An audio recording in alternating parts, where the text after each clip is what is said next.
Out beyond the warm reach of sunlight, everything should be quiet, frozen, still, dead. And still, a NASA probe has sent back images like this. Bizarre structures that look like they were shaped by a process we don't see anywhere on Earth. Orbiting the giant planet Jupiter is a world that refuses to behave.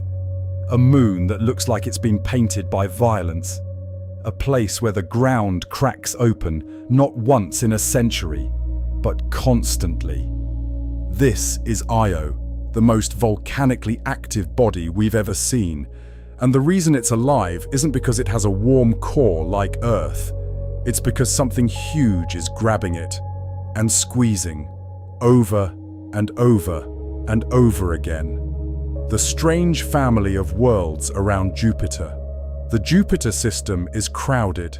Almost 100 moons, then more again, as telescopes improve and new faint objects get confirmed. Most are tiny, dark rocks and ice shards captured by gravity. But 4 of them are different. They're big enough to feel like worlds. They were first identified centuries ago by the astronomer Galileo Galilei, and today we call them the Galilean moons. From the outside inward, they tell a story of temperature, chemistry, and survival. Callisto is a battered relic, ancient, cratered, and quiet. Ganymede is even larger, a giant ball of ice and rock with a long, scarred history. Then there's Europa, a smooth shell of ice hiding what might be a global ocean, one of the most promising places to look for life beyond Earth. And finally, closest to Jupiter, there's Io, and Io doesn't look like ice at all. It looks like a warning. A moon made of rock. In a realm of ice, Io sits dangerously close to Jupiter. Close enough that the planet dominates the sky like a god. In scale, the distance is comparable to the gap between Earth and the Moon.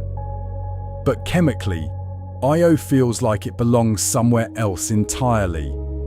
It's unusually dense. While many large moons in the outer solar system are a mix of ice and rock, Io is mostly rock and metal.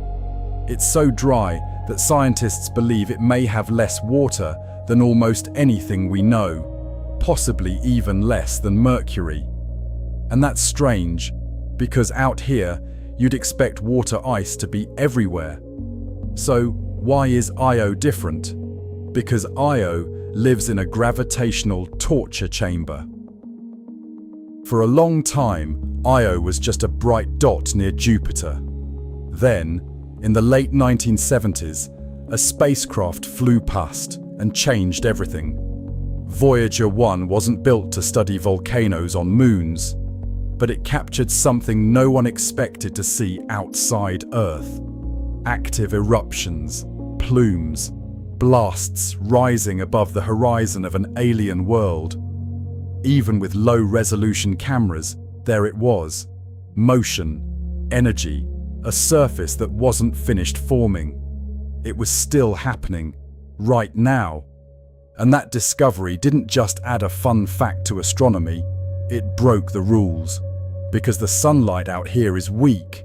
So weak that Io's surface, away from its hot spots, can drop to roughly minus 130 degrees Celsius.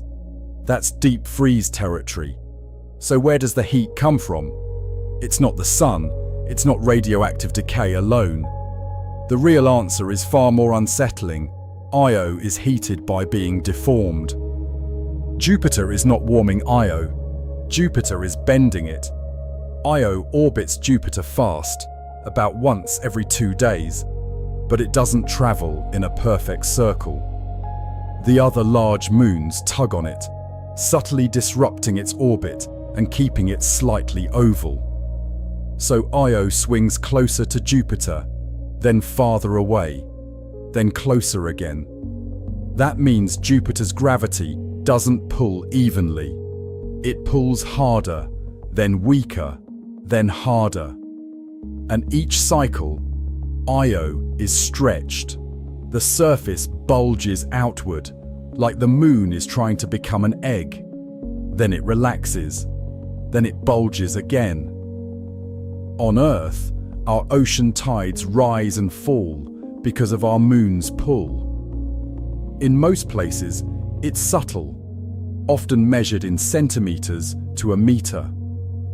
On Io, the distortion is not water, it's solid rock. And the bulge can rise by tens to around 100 meters. Imagine a whole moon flexing like a living muscle. That constant flexing generates friction inside, and friction becomes heat, not gentle warmth. Enough heat to melt rock, enough heat to power hundreds of volcanoes. A planet-sized engine, feeding 400 mouths of fire. Io isn't famous because it has a few volcanoes. Io is famous because it has hundreds. Some estimates put it around 400 active volcanoes scattered across the surface. This isn't like Earth where volcanoes cluster along tectonic boundaries. Io doesn't operate with moving plates the way Earth does. Instead, the crust is repeatedly stressed by gravitational forces until it cracks. And when it cracks, the energy release can be violent. Lava doesn't just ooze. It can erupt. It can blast. It can throw material high above the surface. And above the lava, massive plumes can rise, powered by sulfur gases and other compounds. This is one of the keys to Io's eerie beauty, sulfur. Io is one of the most colourful bodies in the solar system. Not because it has oceans, not because it has life, because it has chemistry in motion.